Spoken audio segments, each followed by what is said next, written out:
Praise lord. దేవాతి దేవునికి వందనాలు. ప్రభువు నామమున మీ అందరికీ నా ప్రత్యేకమైన వందనాలు, శుభాలు తెలియచేస్తున్నాను. ఈ దినము కొరకు ఏర్పాటు చేయబడిన దేవుని వాగ్దానము యెషయా గ్రంథము 26వ అధ్యాయము 3వ వచనము. ఎవని మనస్సు నీ మీద ఆనుకొనునో వానిని నీవు పూర్ణ శాంతి గలవానిగా కాపాడుదువు. దేవుని నామానికి మహిమ కలుగునుగాక. ఈ ఉదయకాల సమయంలో సర్వోన్నతుడు, సర్వ సృష్టికర్త అయిన మన తండ్రి గొప్ప వాగ్దానాన్ని మీకు అందిస్తూ ఉన్నారు. ఆయన అంటున్నారు కదా, ఎవని మనస్సు నా మీద ఆనుకుంటుందో వారిని దేవుడు ఎలా కాపాడతారంటండి? పూర్ణ శాంతి గలవానిగా దేవుడు కాపాడి నిలబెడతారంట. హల్లెలూయా. ఈరోజు ఈ వాగ్దానము మీ అందరి జీవితంలో నెరవేరునుగాక. ఆమేన్.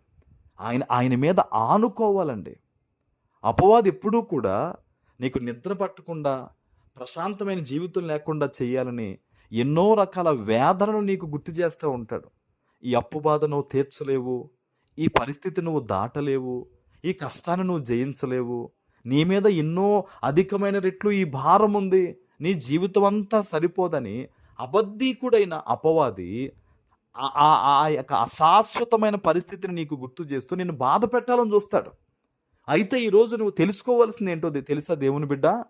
నీ తండ్రి ఒక్క మాటతో ఈ సృష్టిని ఏర్పరిచినవాడు, ఒక్క మాటతో చనిపోయిన వారిని లేవనెత్తినవాడు, ఎండిన ఎముకల్ని సైతము సజీవమైన సైన్యముగా నిలబెట్టిన సర్వోన్నతుడు నీ దేవుడు. ఆ దేవుడు నీవు ప్రార్థన చేస్తే నీకు సహాయం చేయడా? ఆ దేవుని సన్నిధిలో నువ్వు యథార్థంగా జీవిస్తే నీకు విడుదల ఇవ్వడా? నీ కుటుంబాన్ని దీవించడా? ఈరోజు నువ్వు జ్ఞాపకం చేసుకోవాలి. నీ కష్టాల మీద, నీ ఇబ్బందుల మీద, నీ అవసరాల మీద దృష్టి పెట్టడం మానేసి దేవుని బలం వైపు చూడు. దావీదుని విడిపించిన వాని వైపు చూడు.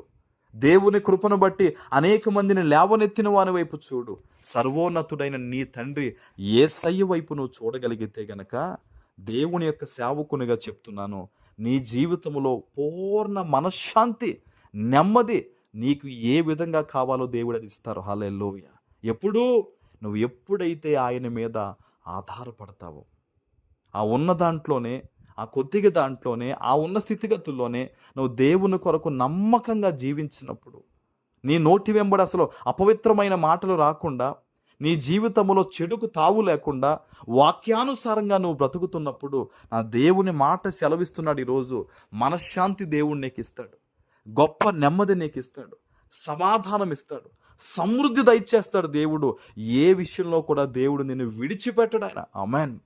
ఈరోజు దేవునికి నీ ప్రస్తుత పరిస్థితి తెలుసు, నువ్వు గాబరా పడిపోతున్న ఇబ్బందులు తెలుసు, నీ మనస్సులో ఉన్న వేదన, ఆ గందరగోళం కలిగిన పరిస్థితులు దేవునికి తెలుసు. అందుకనే తండ్రి చెప్తున్నాడు, నువ్వు నా మీద ఆధారపడు, నా వాక్య ప్రకారము బ్రతుకు, నాకు అనుకూలమైన జీవితాన్ని జీవించు, ఇదిగో నేను నీకు పూర్ణ మనశ్శాంతిని దయచేస్తాను అంటున్నాడు ఆయన. హల్లెలూయా. ఆయన మాట తప్పిపోయేవాడు కాదండి. ఆయన ఇచ్చిన మాట నెరవేర్చకుండా వెళ్ళేవాడు కాదండి. భూమి ఆకాశాలు గతించినను కూడా ఆయన ఇచ్చిన మాట ఖచ్చితంగా నెరవేరుతుంది. ఆమేన్. ఈరోజు మరి ఏ పరిస్థితుల్లో, నువ్వు ఎటువంటి స్థితిగతుల్లో ఉండి వాగ్దానం వింటున్నావో, నీతో దేవుడు మాట్లాడుతున్నాడు. నీకు గొప్ప మనశ్శాంతి, నెమ్మది దేవుడు ఇస్తాడు. ఆయన తట్టు తిరిగి నమ్మకంగా బ్రతుకుతూ ప్రార్థన చేయి, ఈ వాగ్దానం నీ పట్ల నెరవేరుతుంది. ఆమేన్. ప్రార్థన చేసుకుందాం. పరిశుద్ధుడు అయిన మా తండ్రి, ప్రేమ కలిగిన ప్రభువా, మీకు స్తోత్రాలు.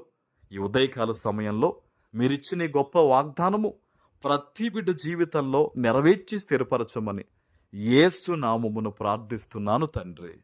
ఆమేన్.